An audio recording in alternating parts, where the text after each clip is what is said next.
Ai-je vraiment besoin de vous introduire la vidéo du jour après ce passage? Ou ai-je plutôt réussi à vous mettre l'eau à la bouche? Aujourd'hui, je n'ai choisi que des extraits raffinés et inédits. Certains sont tout récents, mais peuvent déjà se targuer d'être des classiques. Des bangers en devenir, d'autres plus anciens, n'ont plus rien à prouver, assoyant leur domination. Un combat 100% féminin, mais d'une rare violence. Un combat entre deux pures divinités. Ou encore un combat cru entre un jeune exorciste et un fléau revanchard. Il y en aura très certainement pour tous les goûts, bien que seuls les palais les plus raffinés peuvent aujourd'hui profiter du spectacle qui va suivre. On est parti pour ce 8e épisode de ta série préférée du vendredi. Lâche ton meilleur like et abonnement pour me soutenir et on est parti.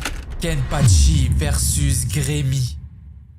L'invasion a eu lieu, et la voilà, se tenant au sommet, dans un ring créé sur mesure. Grémy assure qu'il est le plus puissant de son groupe, avant de se faire charger par Kenpachi. Aucun mouvement, absorbant parfaitement le coup, ajoutant que son corps est plus dur que l'acier. Et mieux vaut ne pas prendre de haut le capitaine, venant le mettre à genoux. Puis cette phrase iconique, il fallait le lui dire plus tôt. Ainsi, il aurait tranché directement, comme il tranche l'acier. Le pouvoir de l'imagination, il lui suffit de penser à quelque chose et elle se réalise, soignant sa blessure, avant d'envoyer de la lave en direction du colosse, le neutralisant. Puis sans transition, le voilà, dans un cube aquatique, plongeant pour sauver son allié. Ce monstre l'utilise contre lui, et tous les moyens sont bons pour gagner après tout, pensant déjà en avoir fini, avant qu'il ne surgisse à nouveau du sol, sourire aux lèvres, interceptant l'attaque avec un pilier. Et il continue d'aller de l'avant, toujours tout droit, toujours plus loin, toujours plus haut. Grémy ne comprend pas, personne n'a osé faire ça, personne n'a osé faire ce que Kenpachi fait, oser l'attaquer, car c'est évident, il est le plus fort, il n'a donc pas besoin de tuer un adversaire pour le prouver. Mais aujourd'hui, il ressent l'envie irrésistible de le mettre en pièces. Des dizaines de fusils d'assaut pointant le Shinigami, arrivant de façon ingénieuse à contrer les balles, puis des missiles carrément, tranchés à nouveau par le monstre, assurant qu'il va enfin pouvoir s'amuser. Grémy se protégeant avec un dôme, et ce n'est clairement pas suffisant face à la force de frappe du géant, le tranchant à nouveau. Et c'était un piège, sa lame est bloquée, et il se fait écraser par une main immense. Et tu n'as pas le temps de te réjouir, garçon, ne baisse pas ta garde, car Kenpachi, lui, ne compte pas te ménager, le tranchant encore et toujours. Le garçon commençant à douter, il va vraiment perdre contre lui. Il efface alors de son esprit l'image de sa mort. Elle ne peut plus exister. Puis il va lui dévoiler sa technique ultime, se doublant, renforçant son pouvoir x2. Et une immense météorite apparaît. Et cela ne semble pas déboussoler Kenpachi. Une météorite? Il n'en a jamais tranché une. Alors, c'est le moment. Le voilà alors, bondissant dans les airs. Il va le faire. Oui, on y croit. S'il y a bien une personne qui peut le faire, c'est lui et personne d'autre. Se frayant un chemin jusqu'à cette dernière, venant la trancher d'un coup sec en deux, la démantelant. Grémy n'en croit pas ses yeux. C'est un monstre, tout simplement. Rien au monde ne résiste à sa lame. Grémy tentera alors encore une fois de se multiplier, affectant carrément l'espace et la matière, invoquant le néant même. Et même là, il s'en sort vivant et surprend encore une fois Grémy, ou pas. Il en profite pour faire exploser ses clones au contact. Et décidément, il semble invincible, immortel. Rien n'y fait. C'est un monstre. Alors il va le faire. Il va imaginer qu'il est plus fort que Kenpachi, avant de voir son corps simplement se désagréger. Il a fait de Kenpachi un tel monstre que c'est ce monstre qui l'a vaincu. Son corps ne pouvant simplement pas contenir toute sa puissance, son pouvoir ayant causé sa propre mort. Seul le corps de Kenpachi pouvait contenir toute sa force. Chozo versus Itadori.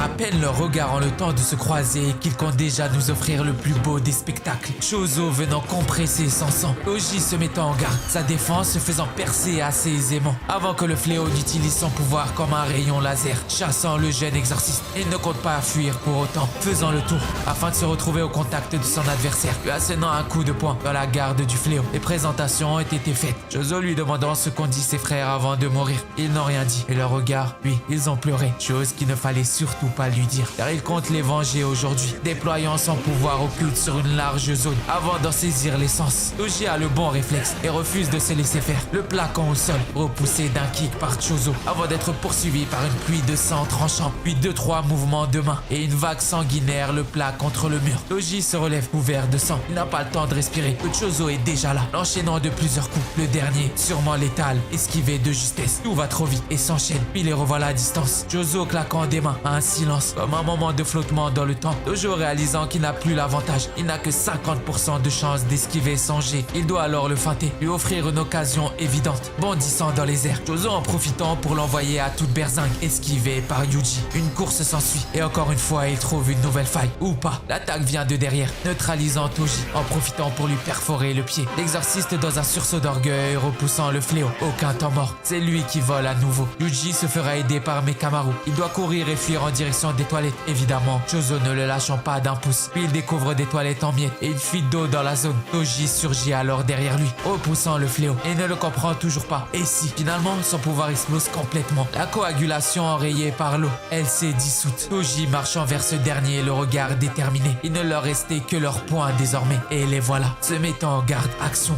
c'est parti. Évidemment, Yuji lancera les hostilités, parfaitement réceptionnées par Chozo, qui le dominera dans un premier temps. Mais le genou ne se laisse pas faire et tente de répondre en vain. Il prend l'ascendant, forçant l'exorciste à le mordre. Une véritable chorégraphie parfaitement maîtrisée par les animateurs. Oubliez l'occupe, seul le physique prime et Yuji tire son épingle du jeu. Quoi?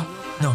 Il a perdu. Chozo utilisant un caillot de sang projeté hors de son corps à toute vitesse pour surprendre Yuji. Ce dernier s'effondrant. Il avait touché un point vital. Non, il se maintient debout au dernier moment. Il peut encore le faire. Il va le faire. Troisième round. Cette fois-ci, les voilà. S'observant, s'analysant. Un coup, deux coups, un bondissement.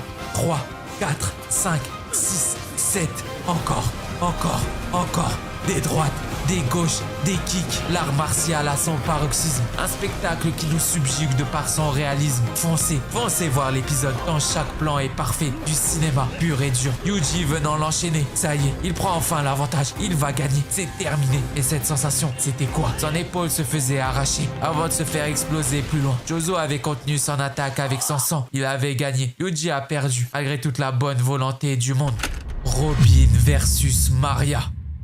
Black Maria semble au-dessus, prenant de haut la pirate. Elle va prendre tout son temps pour lui refaire le portrait. Robin se plongeant dans ses souvenirs. Elle qui a toujours été rejetée, pourchassée, traitée comme l'enfant du démon. Son crime étant celui de vivre. Elle qui ne demande qu'à mourir. Non, elle se ressaisit. Elle utilise le karaté des hommes poissons. Black Maria la sous-estimant. Avant que son regard ne change. Cette attaque est différente, mais elle aurait mal visé. Non, bien au contraire. Elle cible le cœur. C'est là qu'elle doit la toucher. Comme un symbole. Robin parcourant cette immense pomme, venant booster son attaque afin que le plafond s'effondre et les flammes disparaissant avec lui pour un rire effrayant, horrifique derrière elle. Arya se retourne avant de faire face à une vision d'horreur, à un démon, le diable. L'apparence de Robin la laissant sans voix. Elle l'avait finalement accepté. Elle était la fille du démon. Maria tentant de reprendre son esprit. Ce n'est que du bluff, car elle n'a jamais vu à quoi ressemble l'enfer. Chargeant son attaque, l'envoyant en direction de Robin, stoppé net par cette dernière, lui brisant l'avant-bras avant que des dizaines de mains n'apparaissent, la martyrisant. La voilà, la véritable vision de l'enfer. Black Maria neutralisée, elle ne peut plus bouger et le sourire de Robin. Le voilà enfin. Des gens comptent sur elle. Alors pour eux, ça ne lui pose aucun problème de se transformer en démon. Et ça ne nous dérange pas non plus. Rassure-toi Robin, il est temps d'en finir Robin. Venant la tordre de toutes ses forces. Vas-y, c'est ton moment. Finissons-en. Horrible. Toute la douleur, la souffrance, on la ressent. Elle nous fait du bien. Robin venant briser les os et tout le corps de Black Maria, tuant son adversaire et remportant le combat. Prisonnier versus le roi des mers. Il s'est une nouvelle fois échappé de prison et il fait face à un terrible adversaire. C'est un héros de classe S et pour commencer, il ne va utiliser que 50% de sa puissance pour jauger l'homme poisson qui voit en lui une viande de qualité, chargeant le premier et d'un. Un KO? Non, quand même pas. Le héros lui rendant la monnaie de sa pièce avec un regard qui en dit long, défigurant le monstre avant de venir charger son uppercut, repoussant la vile créature qu'il l'a senti passer. Le héros répliquant que lui aussi, il est plus fort qu'il ne le pensait, alors il doit se transformer. Et la voilà, l'Angélique Style. Personne n'a jamais survécu à cette technique, nu comme un verre, se jetant corps et âme en l'air. L'impression qu'un ange tombé du ciel va nous percuter de toute sa magnificence. Et il le fera, laissant une pluie de coups s'écraser sur le super monstre. Dans la fumée, un corps se dessine. Le monstre lui demandant s'il a terminé son combo. À son tour maintenant. Une droite, deux droites, 3 droites, lui donnant une leçon au passage. Chaque coup doit avoir l'intention de tuer son adversaire. Et là, ça y est, c'est terminé. Pris prisonnier, essuyant une centaine de coups létals, se faisant envoyer dans le décor. Sonic est subjugué et pas impressionné. C'est à son tour. Il n'est pas un héros, mais il va l'anéantir. Le voilà, le chargeant. Trop lent pour le ninja, qui lui mettra un coup de pied retourné avant d'être enchaîné par ce dernier. Sonic se jouant de lui, il ne peut pas le vaincre. Peu importe l'enchaînement du monstre, il n'arrive pas à le saisir. Il est trop rapide pour lui. Il prend même du plaisir, prenant de la hauteur sur le monstre avant d'être poursuivi par ce dernier. Et quelque chose cloche. Sa vitesse et sa puissance a soudainement augmenté. Pire encore, il est devenu plus grand. Grâce à la pluie, il avait retrouvé sa véritable forme. Sonic comprenant qu'il lui faut ses armes désormais désormais pour le vaincre. Battant en retraite, perdant ses vêtements au passage. Faites-vous plaisir. Kenshin versus Jinei.